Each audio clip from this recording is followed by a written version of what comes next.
እስቲ የኔ ዋጋ ስንት ነው በሉ። አንድ ጊዜ ሁላችሁ በሉ። ስንት ነው? የኔ ዋጋ ስንት ነው ብላችሁ አስቡ። ዋጋችን በደንብ ነው። በህይወታችሁ ዘመን ሁሉ ዋጋችሁን ወቁ። አንድ ነገር ላሳያችሁ። ጌታችን መድኃኒታችን ኢየሱስ ክርስቶስ አሁን በዚህ ዓለም ሳይኮሎጂስቶችም ኢኮኖሚስቶችም ሰክሰስ የሚባል ርዕስ ያወሩልናል በየመቱ ሰክሰስ ይላል። ሰክሰስፉል ይባላል ሰው። ግን ምንድነው ሰክሰስ? ግን ለኛ ለክርስቲያኖች ይገርማችኋል። እኔ አሁን በዚህ ዘመን ጥሬ ግሬ ሰክሰስፉል ሆኛለሁ። እሺ እስቲ ሰክሰስዎትን ይንገሩኝ። ድሮ ልብሴ አንድ ነበር፣ አሁን 4 መልበስ ችያለሁ። ሌላስ? ሰክሰስፉል ድሮ በኪራይ ቤት ነበር የምኖረው፣ ቤት ሰርቻለሁ። ሰክሰስፉል። እሺ ድሮ በባጃጅ ነበር የምሄደው፣ አሁን መኪና ገዝቻለሁ። ሰክሰስፉል። ይሄ ሰክሰስ አይደለም። ሰክሰስ ሌላ ነው። ሰክሰስፉል ማለት የተሳካለት ሰው የሚባለው ሰውነት ያለው ሰው ነው። እስቲ ሰውነት በሉ ንገሩኝ እንጂ ወዴ ሴትዮይቱ አሉ ዕውቀት ያለው ያግባሽ ወይስ ሀብት ያለው ያግባሽ አሏት አሉ። ምን እንዳለች ጀግና ናት ብላይ መልስ ስሙ። ሀብት ቢኖረው ዕውቀት ከሌለው ዕውቀት ያለው ይወስድበታልና ምን ያለው ምን ይበለኛለች? አዎ እንደዚህ አለች። ንግግሩን እናንተ በሉት ብዬ እኮ ነው። አያችሁ እነሱ አሉ ይኸውላችሁ፣ ሴቶቹ አሉ። አይገርማችሁም? እነሱ አሉ ይኸውላችሁ ነው። እውነታችሁን ነው። አይምሮ ያለው ሰው ቢያገባችሁ ይሻላችኋል። አይምሮ ያለው ሰው ሰውነት ያለው ሰው። ዕውቀት ስላችሁ X+Y አይደለም። ዕውቀት ማለት ራሱን የሚገዛ ሰው ነው፣ የሚያስብ ሰው። ከቃሉ ጋር ናችሁ? ስለዚህ ምን አለ? ምንድነው ሰክሰስፉል? እንደዚያ ቢሆን ኖሮ ድንግል ማርያም ያልተሳካላት ሰው ናት፣ ልብሷ አንድ ነበርና። ድንግል ማርያም ያልተሳካላት ሰው ናት፣ ቤት አልነበራትምና። ክርስቶስሳ እንደ ሰውነቱ ብናስበው ያልተሳካላት ሰው ነው፣ በአህያ ይጓዝ ነበርና። ፈረስ እንኳን አልነበረውም፣ እንዳንድ የወረዳ ገዥ እንኳን አህያ ነበር መጓጓዣው።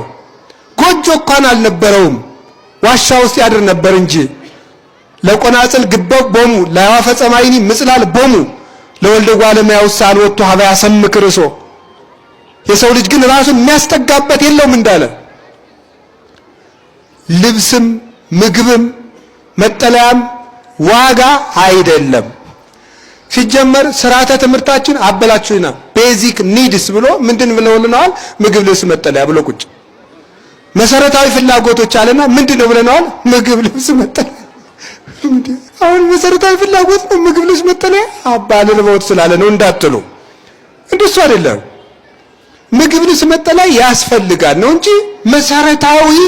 አሁን ቢጨንቃቸው ሳይንቲስቶች አጥንተው የለም ሌላ ምን ጨምር ፒስ ብለዋል። ሰላም ጨምር፣ ነገም ትጨምራለህ ገና። ቆይ አሁን ደግሞ እያጠሩ ሰልፍ አዌርነስ፣ ራስን ማወቅ ራሱ አንድ ቤዚክ ኒድ ነው ብለው ማለት ጀምረዋል።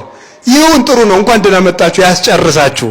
እኔ አሁን እምላችሁ ሰው ዋጋ አለው የሚባለው ምንድን ነው? የመጀመሪያው ከቃሉ ጋር ናችሁ? የሰው ልጅ ዋጋው እግዚአብሔርን መምሰል ይባላል። የሰው ልጅ ዋጋው ማንን መምሰል ነው? ንገሩኝ። ኦሪት ዘፍጥረት ምዕራፍ 1 ቁጥር 26 የሰው ልጅ ዋጋው እግዚአብሔርን መምሰል ነው። ይሄን በደንብ አድርጋችሁ እወቁት። ስለዚህ ቀኑን ሙሉ ዋጋ እንዲኖራችሁ ከሆነ ከፈለጋችሁ እግዚአብሔርን የምትመስሉበትን መልክ የሚያበላሽባችሁን ነገር እየተጠበቃችሁ ዋሉ። ዋጋ የሚኖረን እግዚአብሔርን ስንመስል ነው። ገንዘብ ያስፈልጋል፣ ልብስ ያስፈልጋል፣ ሀብትም ያስፈልጋል። ግን እግዚአብሔርን ስንመስል ተከትሎ የሚመጣ ነገር ነው።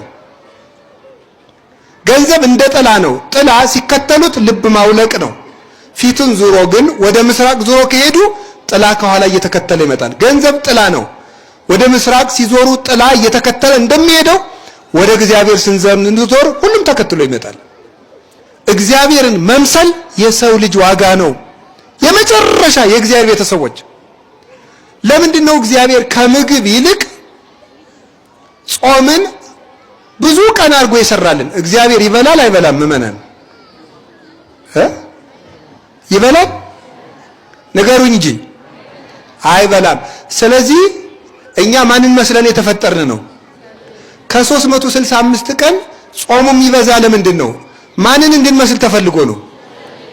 ለዚያውም ጥቂት ጥቂት እየበላን መጨረሻ ላይ ወደ አለመብላት ሂደን ወደ የትኛው መልካችን እንደርሳለን? ወደ ትክክለኛው መልካችን እግዚአብሔርን ወደ መምሰል እንደርሳለን ማለት ነው። ሰው አግብቶ ኑሮ ከሚስቱ ጋር፣ ሚስት ከባሏ፣ ባል ከሚስት ጋር አብረው ሲተኙ ይኖሩና ሲያረጁ አብረው መተኛት ያቆማሉ። ለምን ይመስላችኋል? መጨረሻ ላይ ማንን ወደ መምሰል ነው የሚሄዱት? ይሄ ጋብቻው የተሰጠ እንስሳዊ ጠባያቸውን ለማገዝ ነው። መሀል ላይ እንስሳዊ ጠባያቸውን ሲያግዙ ኑሮ መጨረሻ ላይ መላካዊ ጠባያቸውን ተከትለው ወደ ፈጣሪያቸው ይሄዳሉ። ያገባም እንዳላገባ ይሆናል ያለው ለዚህ ነው። እግዚአብሔርን መምሰል የሰው ልጅ ዋጋ ነው። አንዴ ድገሙት። አቤት! እግዚአብሔርን መምሰል የሰው ልጅ ዋጋ ነው።